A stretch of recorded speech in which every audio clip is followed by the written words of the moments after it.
100కు పైగా దీర్ఘకాలిక సమస్యలకు ఎటువంటి ఆపరేషన్ దుష్ప్రభావాలు లేకుండా హోమియోపతి చికిత్స కాదు. ఎంత కంటెంట్ ఇస్తున్నా ఎన్ని చేస్తున్నా కొన్ని కామెంట్స్ ఉంటాయి మీ వీడియోస్ కింద. ఎలా అసలు ఏం కంటెంట్ ఉందని పెడుతున్నారు ఈ వీడియోస్, దీంట్లో ఏముందని చూడాలి, మేము ఏం నేర్చుకోవాలని పెడతారు మీరు, ఇలాంటి కామెంట్స్ వస్తూ ఉంటాయి. వాట్ కెన్ యూ సే, అంటే వాళ్ళకి ఏం రిప్లై? అట్లా ఓన్లీ యూస్ఫుల్ వీడియోస్ యూట్యూబ్లో చూడాలి అంటే 85% వీడియోస్ ఉంటావురా. ఎస్, డామ్ షూర్గా చెప్తా. ఎగ్జాక్ట్లీ.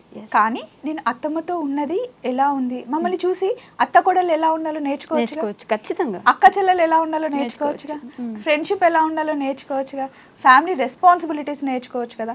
ఒక ఆడకు తలుచుకుంటే 20 గంటలైనా డ్రైవ్ చేయదని తెలుసుకోవచ్చు కదా, బయట చేయగలదు ఇంట్లో వండగలదని తెలుసుకోవచ్చుగా. నేను ఈ క్వశ్చన్ ఏదో ముందే చెప్పినట్టుంది తెలుసా నాకు కదా. అంటే నాకు మొన్న ఒక సినిమా చూసారా, 8 వసంతాలు.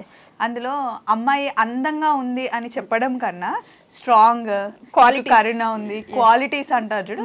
నాకు నిజంగా అలా ఇష్టం ఆ మూవీ. నాకు ఎంత నచ్చిందంటే, నాకు కూడా నేనైతే చాలా స్ట్రాంగ్. నేను ఒక రోజు రోడ్ మీద వెళ్తున్నాను, ఆటో వాడు నన్నే గుద్ది నా మీదకి వచ్చి మాట్లాడుతున్నాడు. చెప్పు తీసుకుని కొట్టాలనిపిస్తే కొట్టేస్తా. మళ్ళీ అదే బీద వాళ్ళు ఎవరైనా రోడ్ మీద కనిపిస్తే రారా తమ్ముడు అని చెప్పి మంచిగా మాట్లాడతా. నేను లవ్ చేస్తా. నా కామెంట్స్ కూడా మంచి కామెంట్ చేస్తా, మంచిగా రిప్లై ఇస్తా. 2 సార్లు చూస్తా, నచ్చకపోతే నేను కూడా తిట్టేస్తా. ఎంతకని చూస్తాం. నేను ఈ మధ్య ఒక కామెంట్ రిప్లై కూడా చూసాను. అసలు ఇంకా మొహం ఎక్కడ పెట్టుకుంటారో వాళ్ళు అనిపించింది. అంటే డైరెక్ట్ ఫోటో వేసేసి మరి నన్ను అంటే ఊరుకున్నారా? బావని అన్నారు, అత్తమ్మని అన్నారు, పిల్లల్ని కూడా అంటారా? అస్సలు ఊరుకునేదే లేదు. ఫ్యామిలీ జోలికి వస్తే నిజానికి అన్నారు అంటే రీజన్ ఉంటే పడతాం. మేము బయట నలుగురిలో కనిపిస్తున్నాం కాబట్టి అనేవాళ్ళు అంటూ ఉంటారు, అవి కూడా తీసుకోవాలి. ఇప్పుడు మీ వీడియోస్ చాలా బాగున్నాయి అన్నప్పుడు హ్యాపీగా ఫీల్ అయ్యాం. నచ్చలేదు అంటే అందరికీ నచ్చాలని కూడా లేదు, అందరికీ నచ్చేలాగా అందరూ చేయలేరు, అవి కూడా తీసుకుంటాం. కానీ మీ అత్తకి ఆ బోడిదానికి ఆ కట్టింగ్ అవసరమా, మీ పిల్లలు ఏంటి, వాడు ఎందుకు అలా ఉన్నాడు, నా బాబుకి ఎత్తు పనులు ఉన్నాయని పెట్టారు. అదే అసలు పిల్లాడు చిన్న పిల్లాడు వాడు ఏదైనా అట్లనే పెడతారు. అట్లా పెట్టడం ఏంటి, అది నాకు నచ్చలేదు. అది నిజంగా నేను చెప్తున్నా, అసూయ అంతే. మీరు ఇంత బాగా ఎదుగుతున్నారు, అసలు ఆడవాళ్ళు అయ్యండి ఇద్దరు కలిసి బాగా చేసుకుంటున్నారు అని అసూయ తప్ప ఏది లేదు. మీరు 100 నేనేం పట్టించుకోను, నా గురించి మీరు 100 పెట్టచ్చు. అట్లా అని అందరూ అలా పెట్టారు. ఓన్లీ 5% అంతే. 95% మమ్మల్ని ఎంత లవ్ చేస్తారు తెలుసా. కనిపించినప్పుడు మీరు మా ఇంట్లో అమ్మాయిలాగా కనిపిస్తున్నారు, మీరు మాలాగా ఉన్నారు అని. యశు ఎప్పుడో ఒకసారి ఆ చీర కట్టుకుంటుంది, ఎన్ని కాంప్లిమెంట్స్ ఇస్తారు తెలుసా. ఇట్లుంది అట్లుంది అని. దానికి రెడీ అవ్వడం కూడా ఇష్టం ఉండదు అసలు. కెమెరా ముందుకి రావాలంటే భయపడుతుంది, ఎందుకంటే పెట్టే కామెంట్స్ నువ్వు ఎందుకు ఇంతలా. అది ముందు నుండి చిన్నప్పటి నుండి బొద్దుగుంటుంది. ఇప్పుడు మేము మొత్తం 5 మెంబర్స్, మా పెద్ద చెల్లి బొద్దుగుంటుంది, నేను సన్నగా ఉంటాను. మా పెద్ద తమ్ముడు ఎక్కువ మాట్లాడతాడు, ఒక్కొక్కరు ఒక్కొక్క లాగా ఉంటారు. సో లావు ఉంటే ఏంటి మోస్తున్నారా వచ్చేమైనా, వాళ్ళు ఆయనకు లేని ప్రాబ్లం. అండ్ ఇట్లనే బాగుంటుంది. తను లావుగున్నా సన్నగున్నా వన్ థింగ్ ఏంటి, మనం హెల్తీగా ఉన్నామా, యాక్టివ్గా ఉన్నామా లేదా అన్నది చూసుకోవాలి. అట్లా మొహం పట్టుకొని అంటే కాన్షియస్ అయిపోతుంది. అంతకుముందు ఎవరేమన్నా పట్టించుకునేది కాదు. నువ్వు ఎందుకు అట్లా, నీలాగా నువ్వు ఉండాలి అని నేను చెప్తా. నిన్ననే అయింది క్లాస్, నాకు అది అయిందా. నువ్వు ఎలా ఉన్నా బాగుంటావు, అది మాత్రం ట్రూ. ఎంత క్యూట్ ఉంటావు, ఇట్లా మనకి నచ్చుతుంది, నాకు నచ్చుతుంది. అంతకుముందు డ్రెస్సింగ్ వేరేలా ఉండేది, నాకు నచ్చినట్టు ఇలా కాదు పాప ఇలా అంటే చెప్తే వింటుంది అని మార్చుకుంటుంది. అందరు ఒకేలాగా ఉండరు కదా, ఎందుకు ఉండాలి. అప్పుడు జీన్స్ షార్ట్స్ ఎక్కువ వేసుకునేదాన్ని, ఇప్పుడు పద్ధతిగా ఎక్కడికి వెళ్ళినప్పుడు ఎట్లా ఉండాలి అని చెప్పి అట్లా అని మేము రోజు చుడిదార్లు వేసుకొని రోజు చీర కట్టుకోమంటే నేను కూడా కట్టుకోను. బీచ్కి వెళ్ళినప్పుడు ఫ్రాక్లు వేసుకుంటాం, షార్ట్స్ వేసుకుంటాం, జీన్స్ వేసుకుంటాం. అది ఏజ్తో కానీ వాళ్ళతో కానీ వీళ్ళతో కానీ సంబంధం లేదు. మనకి ఎంతవరకు సూట్ అవుతున్నాయి, మనం ఎక్కడున్నాం, ఏం వేసుకుంటున్నాం అన్నది ముఖ్యం. అండ్ మనం వేసుకున్న బట్టలు మన ఫ్యామిలీకి నచ్చాయా, నీకు కంఫర్ట్ ఉందా లేదా అన్నది ముఖ్యం. ఓకే, అని మేము ఫీల్ అవుతాం. ఒక సక్సెస్ఫుల్ ఉమెన్ వెనుక ఖచ్చితంగా ఒక సక్సెస్ఫుల్ ఆర్ సపోర్టివ్ హస్బెండ్ అయితే మ్యాండేటరీగా ఉండాలి. మీరిద్దరు ఇంత సక్సెస్ఫుల్గా యూట్యూబ్ రన్ చేయడానికి ఎవరు కారణం అని చెప్పొచ్చు? ముందు వెనకాల ఇటు సైడ్ అటు సైడ్ వాళ్ళే. స్వప్నక్క హ్యూమర్ భలే పెరిగిపోయింది తెలుసా ఈ గ్యాప్ లో. ముందు వెనక అటు సైడ్ ఇటు సైడ్ మొత్తం వాళ్ళే ఏం చేసినా సపోర్ట్ చేస్తారు. అండ్ పిల్లలు తెలుసా, వాళ్ళ అమ్మ ఇప్పుడు ఉంటది ఇప్పుడు ఉండదు వస్తారు అని చెప్పేసి వాళ్ళు ఫిక్స్ అవుతారు. అమ్మ నువ్వు ఎందుకు వెళ్తున్నావు అమ్మా, అందరు అమ్మలు వెళ్ళట్లేదు కదా అట్లా ఎప్పుడు అన్నారు. మా చిన్నోడు వాయిస్ అమ్మ ఎందుకమ్మా కానీ వాళ్ళు ఫిక్స్ అవుతారు.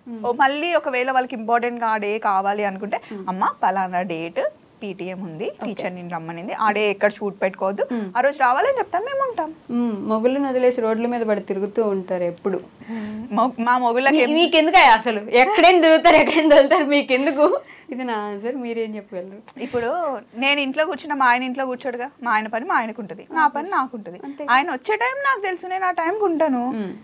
ఇప్పుడు నా భర్తకి లేని ప్రాబ్లం వాళ్ళకి నీకెందుకు? మా అత్తకి లేని ప్రాబ్లం ఫస్ట్ థింగ్. మా అత్త నేననే కాదండి, ఏ ఉమెన్ అయినా వర్క్ చేయాలి.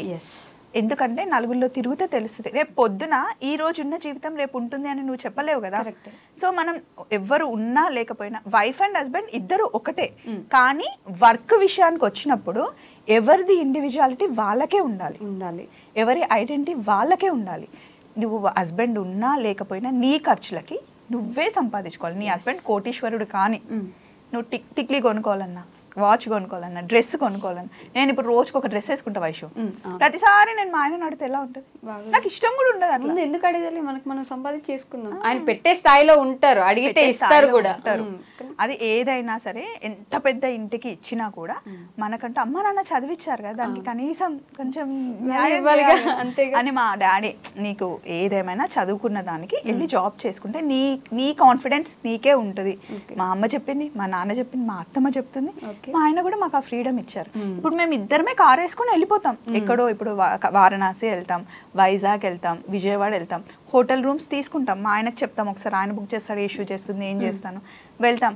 ఎవరితో ఉన్నారు, ఎక్కడున్నారు, ఏ హోటల్, ఎప్పుడున్నారు, ఎవరితో కలిసారు, మాట్లాడే క్వశ్చనే రాదు అసలు. క్వశ్చన్సే రావు. ఒక బావ ఏమని అంటారా? నో, వెళ్తుంది పప్పుతో కదా. ఒక రోజు నాకు బాగాలేదన్నమాట, ర్యాషెస్ వచ్చాయి. ఎండ తగిలితే నాకు కొంచెం అప్పుడు స్కిన్ డెలికేట్ అయిపోయి ర్యాష్ వచ్చింది అనమాట. నాకు ర్యాష్ వచ్చింది, కనీసం నేను ఎలా ఉన్నాను ఫోన్ కూడా చేయలేదు. పక్కన మీ అక్క ఉండగా నేనెందుకు పట్టించుకుంటా, నేనెందుకు కాల్ చేస్తా. అండ్ ఇంకో థింగ్ ఏంటంటే, మేము లెగ్సిన దగ్గర నుండి బ్రేక్ఫాస్ట్ చేసింది, లంచ్ చేసింది, అన్ని షార్ట్లో వస్తాయి కదా, వాళ్ళకి తెలుసు మేము ఎక్కడున్నాం. ఇప్పుడే వీడియో చూసాలే మీరు ఎక్కడున్నారో మాకు తెలుసు. అది ఏంటి అంటే చూపించుకోవాలి వ్యూస్ కోసం అనే దానికన్నా, ఇప్పుడు నువ్వు ఒక ఛానల్ పెట్టావురా, నీకు నువ్వు వీడియో పెట్టిన వెంటనే నీకు 10,000 20,000 వ్యూస్ వస్తుంది, నీకు ఒక కిక్ వస్తుంది, అవును ఇంకా చేయాలి అని ఉంటుంది. అది మాకు ఎప్పుడు మా బ్లడ్ లో ఉంటది. కాకపోతే నిజం అది ఎప్పుడు ఉంటది. కాకపోతే ఏంటి అంటే, కొంతమంది పిల్లలు ఫారెన్ లో ఉన్న వాళ్ళు, లేకపోతే హౌస్ వైఫ్స్ వాళ్ళు ఉంటారు కదా, వాళ్ళు మేము ఒక సీరియల్ లాగా మమ్మల్ని మాకు ఎడిక్ట్ అయిపోయారు అనమాట. వీళ్ళు అక్క వాళ్ళు ఎక్కడున్నారు, స్వప్నకి ఏడుంది, యశు ఎక్కడుంది అని మమ్మల్ని అట్లా ఫాలో అయ్యే వాళ్ళు ఉంటారు. కొంతమంది ఏంటంటే, పిల్లల దగ్గర లేరురా, మాకు మీ వీడియోస్ చూసాను, మా పక్కనే ఉన్నట్టు మాట్లాడినట్టు ఉంటుందని వాళ్ళ కోసం ప్రతి ఒక్కటి అలా పెడతాం. కానీ మూమెంట్స్ ఉంటాయి, మీకు లైఫ్ టైం ఉంటాయి, ఎక్కడికి పోవన్నీ చూసుకోవచ్చు. వాళ్ళు వ్యూస్ కోసం, డబ్బుల కోసం అంటే మరి ఎవరైనా ఫ్రీగా జాబ్ చేస్తారా? ఇది మా జాబ్. సో మా టైం ని ఇస్తున్నాం. ఎవరైనా జాబ్ అంటే ఏంటి, you are spending your time and earning something అట్లా కదా. సో మాది మేము వీడియోస్ చేస్తున్నాం. ఇక్కడ నుండి వైజాగ్ వెళ్ళడం, కంటిన్యూగా డ్రైవ్ చేయడం మామూలు విషయం వైషు అస్సలు కాదు. సో వైజాగ్ వెళ్తాం, చెరీబెర్రీ స్కూల్ నుండి వచ్చిన తర్వాత వాళ్ళకి ఫుడ్ పెట్టాలని ఏ మదర్కైనా ఉంటుంది. కానీ ఓన్లీ వీక్లో 1 డేనే నేను వాళ్ళతో డే అంతా స్పెండ్ చేయగలను, మిగతా ఏ మదర్ అయినా మిస్ అవుతుంది కదా. అది జాబ్ పర్పస్, ఒక్కొక్కరిది ఒక్కొక్క జాబ్ స్టైల్ ఉంటుంది కదా. సో అది అర్థం చేసుకోరు. మీరు రోడ్ల మీద పడి పిల్లల్ని వదిలేసి, హస్బెండ్ని వదిలేసి తిరుగుతున్నారు అంటే, ఎక్కడున్నా మేము టచ్లోనే ఉంటాం, హస్బెండ్ కాల్లోనే ఉంటాం, పిల్లలు స్కూల్కి వెళ్ళారు వచ్చారు అన్నీ మాకు తెలుస్తూ ఉంటాయి. ఇష్టం వచ్చినట్టు పెట్టేస్తారు, అదే నాకు నచ్చదు. ఓకే, వాళ్ళకు కూడా ఫ్యామిలీ ఉంటుంది కదా. ఖచ్చితంగా ఉంటుంది, వాళ్ళ ఇంట్లో పిల్లలు ఉంటారు, హస్బెండ్ ఉంటారు కదా, అయినా ఆలోచించకుండా పెట్టేస్తారు. మీ గురించి, దిలీప్ గారి విషయం గురించి అయితే ఎన్ని కామెంట్స్. స్వప్నక్క, ఆ స్వప్న వాళ్ళకి బ్రాండ్ అంబాసిడరు, అవన్నీ ఉట్టేట్టుగా హైలైట్ చేసి చెప్పేస్తుంది, ఎత్తెత్తి చెప్తుంది, అంతే ఏం ఉండదు డొల్లా మిస్ అమ్మలో. వాళ్ళిద్దరు అంతే ఊగొట్టుకుంటుంటారు ఊరికే అని చెప్పేసి ఈ కామెంట్ అయితే చాలాసార్లు చూసాను నేను. లాస్ట్ టైం దిలీప్ గారిని కూడా అడిగాను ఇదే విషయం గురించి. నేను సరే, ఇప్పుడు నేనేదో హైప్ చేశాను, మిస్ అమ్మని కావాలని ఊపుతున్నాను, ఎందుకంటే వాళ్ళు నా ఫ్రెండ్స్ అనుకోండి. అట్లా అంటే నేను చెప్పడం మాత్రమే 13 బ్రాంచెస్, ఇప్పుడు 13th బ్రాంచ్ ఓపెన్ కాబోతున్నా. 12 బ్రాంచెస్ అంత సక్సెస్ఫుల్గా ఏం లేకుండానే ఆయన ఓపెన్ చేసేస్తాడా? చేయలేరు. వాళ్ళ హార్డ్ వర్క్ లేకుండానే. అండ్ ఏ షాప్ కన్నా వెళ్ళండి మిస్ అమ్మలో, ఎక్కడ చూసినా ఫుల్ రష్ ఉంటుందా? ఓకే, ఖాళీ అయితే ఉండదు. మరి ఏం లేకుండానే అంత సక్సెస్ అయ్యారా? ఎవరుగా అనేవాళ్ళు అంటూనే ఉంటారు. సో మిస్ అమ్మ ఏంటి అని చాలా మందికి తెలిసింది. ఒకటి తర్వాత ఒకటి బ్రాంచ్ ఓపెన్ అవుతూనే ఉంది, సక్సెస్ చేస్తూనే ఉన్నారు. ఎక్కడికి వెళ్ళినా అసలు ఏ బ్రాంచ్కి వెళ్ళినా ఎంతమంది వస్తారో తెలుసు కదా, అది మా షార్ట్లోనే తెలుస్తుంది. వై స్పెషల్ మిస్ అమ్మ అంటే వాళ్ళు కూడా మాకులానే చాలా హార్డ్ వర్క్ చేస్తారు. దిలీప్ గారు కానీ, అలిక గారు కానీ, వాళ్ళ సిస్టర్స్, బ్రదర్స్ అందరు చాలా మమ్మల్ని కూడా సేమ్ ఫ్యామిలీ లా చూసుకుంటారు. పాపాయి వాళ్ళందరూ ఎలా అంటే వాళ్ళ బాండింగ్ చాలా నచ్చుతుంది మా ఇద్దరికి. అండ్ ఇంకొకటి ఏంటి అంటే వాళ్ళ షాప్ లో ఉండి వాళ్ళ వీడియో గురించి మాట్లాడేటప్పుడు మేము ఏ షాప్ పేరు తెచ్చినా ఈరోజు ఇక్కడ వీళ్ళకి బాగుంది, వీళ్ళు ఇలా అన్నారు అలా అన్నారు అన్న మాకు రిస్ట్రిక్షన్స్ ఉన్నాయి, మేము ఏమైనా మాట్లాడొచ్చు. ఆ ఫ్రీడమ్ మాకు ఇస్తారు. ఫ్రీడమ్ ఉన్న దగ్గర వర్క్ చేయడం ఇంట్రెస్ట్ ఉంటుంది కదా. ఉంటుంది కదా ఆబ్వియస్. అండ్ దిలీప్ గారితో మాట్లాడావు కదా, ఎలా అనిపించింది? ఆయన చాలా రియల్ గా ఉంటారు. రియల్ అంటే రియల్ అది.